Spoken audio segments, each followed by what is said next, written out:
If you want to buy real estate but think we're in a bubble, listen up and give a huge welcome to real estate professional at Whissel Realty, Joe Corbisiero. There he is. Woo-hoo. Mr. Corbisiero. Yay! Happy New Sippy, Year. how you doing, man? Good to see you. Fantastic. How are you? All right, fantastic. Hey, this is a really interesting topic today, as far as we're talking about lease options. Which, if you've looked at your 1003 application, if you've ever bought a house before, it says right on there, is this a fee simple or is this a lease option? And I think most people have no idea what the lease option is. But that's what you're here to say today, to tell people that not only is it something that could potentially protect you if you think we're at the top of the market, if you're buying, but also potentially a speculation too, right? Right. Call it more a lease option, we call it option to buy. Okay. With an option to lease it as well. Actually, from December 16th, 2016, it's not mandatory to have a lease agreement along with the option to buy. Pretty new thing. Okay. All right. Used to be, both of them. So you live in the property, you lease it, and then you have an option to purchase it. Obviously, you are locking in the price at that moment when you writing up the contract as an option to buy in the future. Do you know how it works? Have you heard of it? Let me tell you what I think. Okay. And then you tell me if I'm right. Yeah. So I think that a lease option is that you have a property to sell. I say, Joe, I want to buy your property, but I actually don't want to buy it. I want to do a lease option, which means I'll rent it from you essentially for $3,000 a month, and then 2 years from now I want to buy it from you for $500,000. And you have to agree to that, obviously. Right. If you agree to that, you say, okay, sounds good. I'll take my $3,000 and I'll sell it to you for $500 in a couple of years. Okay.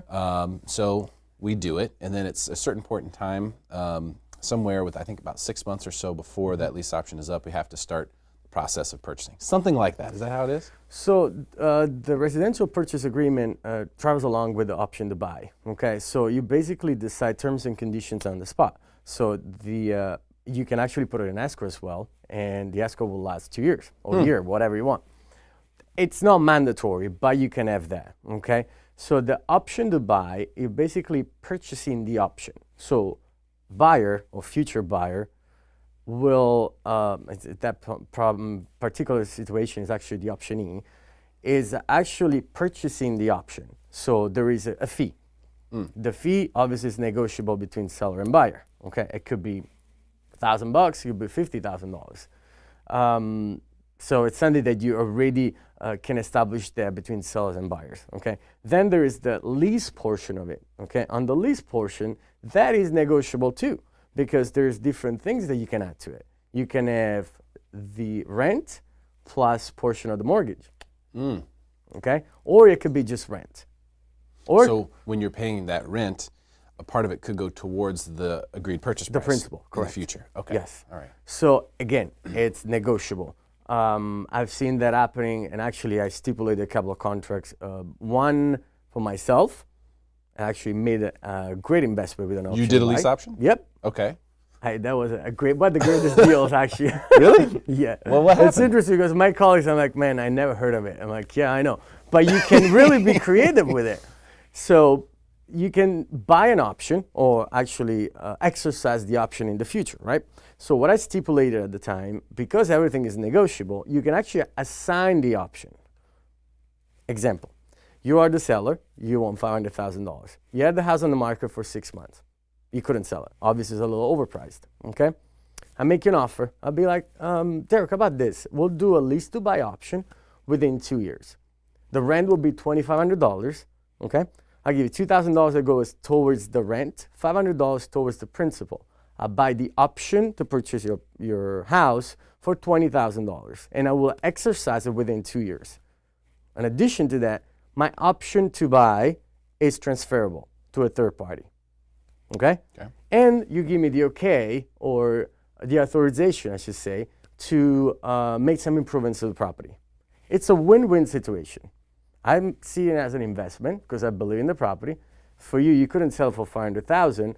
In the long term, in 2 years, you're actually making more than $500 because you're making $500 plus the rent, the $2,000 for 24 months. That's another $48,000. So you have $548,000. If there's no agents involved or one party, you're saving another 2.5% to 3%. Make sense? Yeah, totally. So at the end of the term, so when I'm exercising the option, you're actually selling for $550,000. Wow. Wow. Okay. Okay. So how do you make money on that? So, I mean, you can speculate. You have to be very careful. There's so many moving parts. If the seller is okay for you to assign the option, so to sell the option, I should say, you want to make sure that you're buying the right property. So it's going to increase in value in the next 2 years, number one, that you can add value to it. So I won't recommend to have a perfect home. Maybe something that needs a little bit of work. So you have to redo the kitchen, some paint, floorings, and whatnot. So you can, if you can save money with that in the long run, you can actually make money. I made almost $50,000 on an option. Okay. And how did you do it? Was it by improving the property? Correct. Okay. So I got the property. I stipulated in the contract that the option was assignable, and then I invested some money into the property. Okay. And I did the same with another client of mine, actually. So what I did, I lived in the property for 1 year, personally, and then I, changed floorings. I did the kitchen, some paint. I invested some money into it. Then staged, listed, put on the market. Somebody bought the option for me, and that was about it. It was a 50,000 gross. Yeah, it's a great investment. Awesome. Thank you. Yeah, very nice. So does that work in all markets? Like, for example, right now, well, I think you would still say we're in a seller's market, right? Yeah. Yeah. Let's say we're still in a seller's market. So is that something that, I mean, if we're in a seller's market, are sellers going to be okay with this lease option? You come as a buyer and you go, hey, I want to do a lease option. And they're like, I just want to sell the place. Like, is it harder to get a lease option through in a seller's market? It's not easy as it used to be, but it's possible. So I give you a classic example is if it's an investment property, okay? Seller has to, either to a 1031 or has to pay capital gain, okay? If he or she doesn't need the money and it wants top of the market a little more than the property's worth, or it's a property that doesn't move because it needs any improvements and the seller doesn't have the money or enough money to do it, yes, it could be feasible, okay? I actually just made another offer, an option to buy, a couple of days ago. Yeah. I like it. Did it get accepted? Not yet. We're stipulating. we're looking negotiating. Into, yes, there's a few. Like I said, there's so many moving parts. It's way more complicated than just a straight sale, because it's associated the lease agreement. Then there's the RPA, residential purchase agreement, all the disclosures, and then if there's an option, if you want to do the inspections prior to it or after. Obviously, I want to do prior to it because you buying the property, you want to make sure you're buying a good piece of property that doesn't have any structural issues. Do you think this is a good idea for people who might be buyers that have waited and they've seen values go up and up and up, and now they think, well, now if I buy, the market's just going to tank, right afterwards, and then I'm going to be stuck in a bad situation. Does a lease option help give you some protection in that case? Because if 2 years from now, you establish the price based on the market today. If 2 years from now the property's worth $150,000 less, you can just say, I don't want to exercise my option. So I don't see we're going to go, personally, I don't see this as a bubble. And I talked about it several times. I don't feel like we might get at a point maybe in the next 16, 18, 24 months, I don't know, where prices are going to stop, or maybe, it's going to level out, let's say that. So we're not keep increasing year over year. As far as, the answer to your question is, it could not be the best option if you're not buying the right property. Let's put it like that. Okay. I have to see value in the property. If you can add value to the property, I would say yes, take the risk, because you still have to buy an option. I mean, the option, it is negotiable, but less than 20, 30 grand, you're not going to buy it. Make sense? Gotcha. So you're going to lose the money. If you don't exercise the option to purchase the property after a 2-year agreement, then you're going to lose the money. But it may be a lot less. If you're concerned about, it's like insurance. Yep. If you're concerned about the house losing 100, 200,000 in value, because that's happened to you before. Let's say you bought in 2008. Last time you bought was, you're like, you got in, and then immediately after it tanked, and you're afraid of that. Mm-hmm. And now you've watched the market go up for 5 straight years. You're thinking, oh, it's going to be me again. I'm going to buy just at the wrong time. Maybe you do pay that $20,000, $25,000, $30,000 for the option, but if the property does go down, your worst fear happens, you've only lost 25, 30 instead of 150, 200. Right? I mean, in theory, it could be a way to protect yourself. I mean, again, it's it's like rolling the dice. You don't know.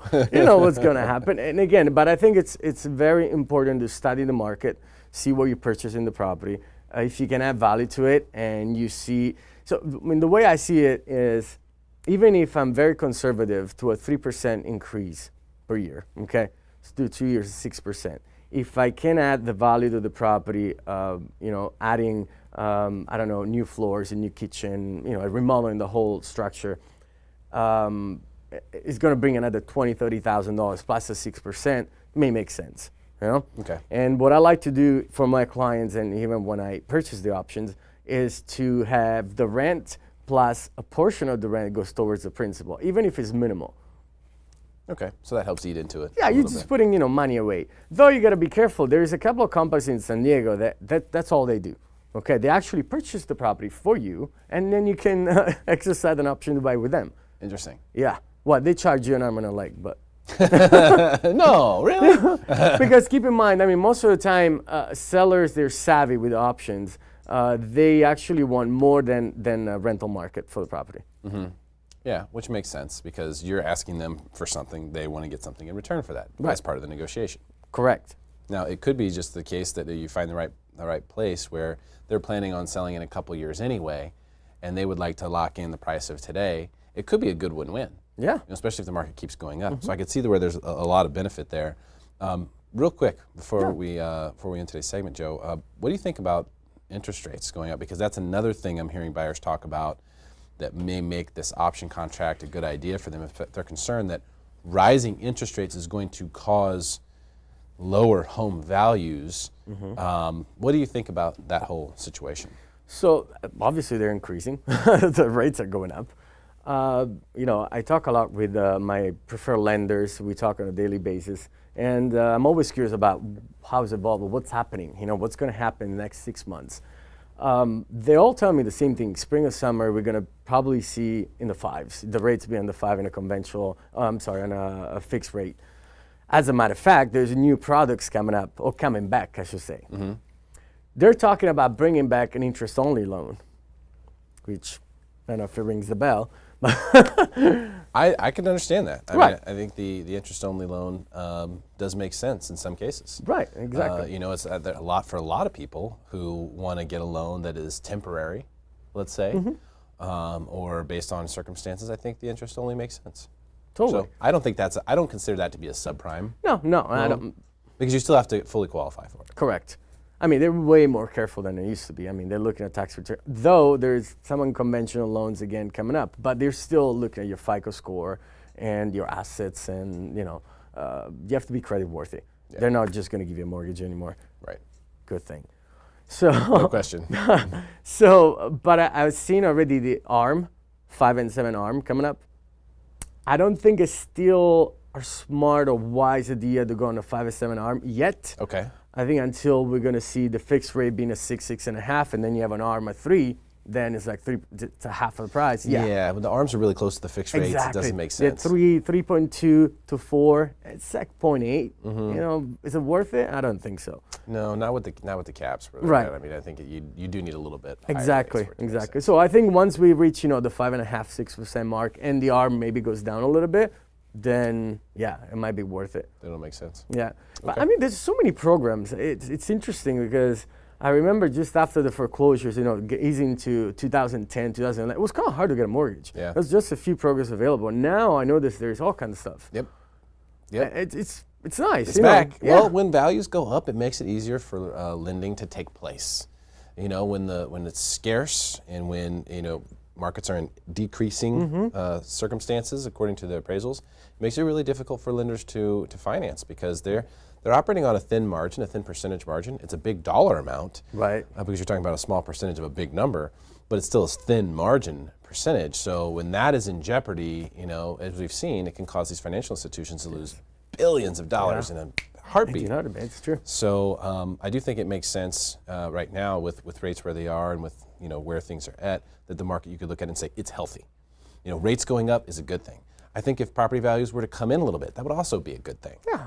It wouldn't be a bad thing. That would help spur more activity. There's a lot of people waiting underneath this market to buy. You know, there's not going to be a big crash. There's a lot of people waiting. If this market came in 10%, there's a lot of money waiting there to buy. So maybe they'll buy, Joe, or maybe they'll do an option contract exactly. with you. They might do an option to buy. Great stuff, man. Fantastic topic, and you know it very, very well. Joe Corbisiero, everybody, on Facebook Live. And, of course, if you're watching Smarter San Diego TV, stick around. We'll continue to make you smarter than everyone else.